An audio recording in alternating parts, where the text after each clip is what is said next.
Hello student, welcome to SR coaching classes official YouTube channel. आज के इस video में हम बात करने वाले हैं यूपी स्कॉलरशिप 2025-26 के बारे में। यदि आप भी यूपी स्कॉलरशिप 2025-26 का इंतजार कर रहे हैं तो यह वीडियो आपके लिए बहुत ही इंपॉर्टेंट होने वाला है, क्योंकि अभी अभी बहुत सारे छात्रों के स्कॉलरशिप के पैसे उनके बैंक अकाउंट में आ चुके हैं, लेकिन अभी भी कई छात्रों के पैसे नहीं आए हैं और कुछ छात्रों के खाते में क्लेम फीस से कम पैसे आए हैं। तो आखिर ऐसा क्यों हुआ है? क्या जिन छात्रों को पैसे कम मिले हैं उन्हें बाकी पैसे मिलेंगे या नहीं? आज इस वीडियो में हम आपको पूरी जानकारी देने वाले हैं। ठीक है, जैसा कि आप सभी जानते हैं कि यूपी स्कॉलरशिप 2025-26 ठीक है का भुगतान धीरे धीरे सभी छात्रों के खातों में भेजा जा रहा है। ठीक है, अभी हाल में ही बहुत सारे जनरल, एससी, एसटी, ओबीसी और माइनॉरिटी ठीक है के छात्रों के खातों में स्कॉलरशिप आ चुकी है, लेकिन अभी भी बहुत सारे ऐसे छात्र हैं जिनका जो स्टेटस है, अगर हम स्टेटस की बात करते हैं तो स्टेटस देखिए स्कूल या कॉलेज से, ठीक है, आप स्कूल या कॉलेज में होंगे, वहां पर क्या हो रहा होगा, आपका फॉरवर्डेड शो हो रहा होगा। ठीक है, क्योंकि इसके आगे कुछ भी और शो तो हो नहीं रहा है, तो वहां पर फॉरवर्डेड शो होना चाहिए। ठीक है, या पेंडिंग अगर दिखता है तो पेंडिंग में आपका स्कॉलरशिप नहीं आएगा। ठीक है, अभी कोई प्रॉब्लम है इसलिए आपका, जैसे कि अगर पेंडिंग है तो आपका स्कूल और कॉलेज से आपका जो फॉर्म है वो फॉरवर्ड नहीं किया गया है, तो इसलिए आपका स्कॉलरशिप तो नहीं आएगा, लेकिन आपका फॉरवर्डेड शो रहा है और अभी तक आपके खाते में पैसा नहीं आया है। ऐसे बहुत सारे छात्र हैं, तो ऐसे छात्रों को घबराने की जरूरत नहीं है, क्योंकि स्कॉलरशिप का भुगतान जो है फेज वाइज किया जा रहा है। ठीक है, कई चरणों में, क्योंकि एक ही साथ इतने लोगों को पैसा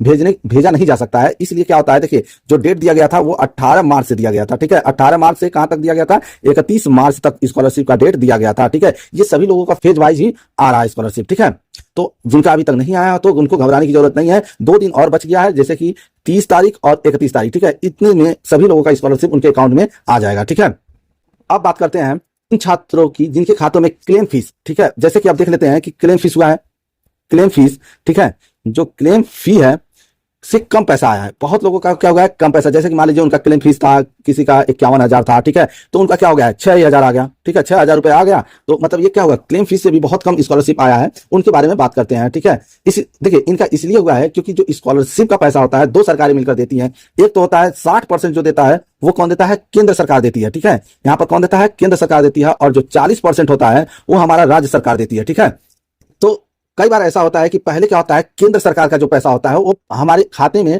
ट्रांसफर कर दिया जाता है और बाद में क्या होता है, राज्य सरकार का पैसा ट्रांसफर किया जाता है। ठीक है, इस वजह से कुछ छात्रों के खातों में, ठीक है, अभी कम पैसे आए हैं, तो उन्हें घबराने की जरूरत नहीं है। हो सकता है उनका 2 फेज में आए। ठीक है, लेकिन पहले ही एक नोटिस आया था कि अगर वो जनरल, माइनॉरिटी के हैं या ओबीसी के हैं तो उनको एक ही फेज में पैसा भेजा जाएगा। ठीक है, लेकिन ऐसा बहुत लोगों का हो गया है, क्योंकि माइनॉरिटी में बहुत लोगों का हो गया, ओबीसी में बहुत लोगों का हो गया है कि स्कॉलरशिप क्या आ रहा है, बहुत ही कम आ रहा है। ठीक है, तो हो सकता है कि इसी रीजन की वजह से हो सकता है उनको एक बार और स्कॉलरशिप आए। ठीक है, यहाँ पर हम देख भी लेते हैं कि देखिए यहाँ पर एक नोटिस भी है कि यहाँ पर देखिए लिखा हुआ है कि बजट की मंजूरी उत्तर प्रदेश सरकार ओबीसी छात्रों की दशमोत्तर, ठीक है, छात्रवृत्ति के लिए 450 करोड़, ठीक है, की भारी राशि की मंजूरी है। देखो अब देखिए पैसा कैसे आया है, 60%। ठीक है, 450 करोड़ में कैसा आया है, 60% पैसा, यानी 270 करोड़ केंद्र सरकार देगी। देखिए यही जो 60% है केंद्र सरकार दे रही है, और 40% जो हो रहा है वो कौन दे रहा है, उत्तर प्रदेश सरकार देगी, यानी राज्य सरकार दे रही है। तो वही बात है कि आपका हो सकता है केंद्र सरकार का पैसा पहले आ जाए और राज्य सरकार का पैसा क्या है, थोड़ा सा लेट आए। इसलिए बहुत ज्यादा देखने को मिल रहा है कि माइनॉरिटी वालों का, ठीक है, स्कॉलरशिप जो है बहुत कम आ रहा है। ठीक है, तो हो सकता है आप लोग को एक बार और मिले, लेकिन अभी ऐसा कोई ऑफिशियल नोटिस नहीं है। ठीक है,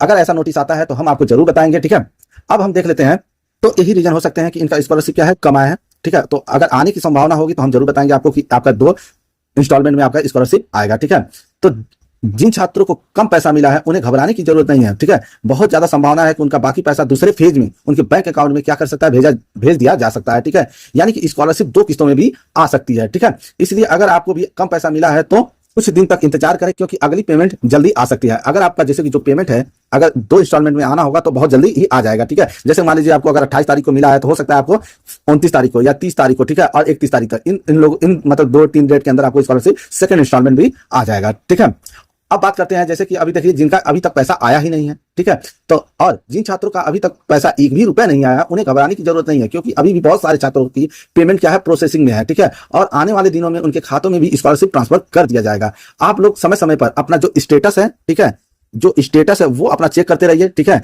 जो स्कॉलरशिप पोर्टल पर जरूर अपना जाके देखिए, जो स्टेटस है वो कहां से चेक कीजिए आप लोग, जो स्कॉलरशिप पोर्टल है उस पर चेक करिए, वहां पर आपका फॉरवर्डेड शो हो रहा है कि नहीं हो रहा है। ठीक है, अपना बैंक अकाउंट में जाकर अपना एनपीसीआई, ठीक है, एनपीसीआई चेक कीजिए कि आपका डीबीटी यानी आधार बेस्ड जो डीबीटी है वो आपका सीडिंग है कि नहीं है। ठीक है, अगर आपका ये सब नहीं होगा तो भी आपका स्कॉलरशिप नहीं आ सकता है। ध्यान इस बात का दीजिएगा कि जो आपका एक्टिव अकाउंट हो उसी में आपका क्या हो, आधार सीडेड बैंक हो। ठीक है, बहुत लोगों का क्या है, इनएक्टिव है बैंक, ठीक है, और क्या है उसी में आधार शो कर रहा है, ठीक है।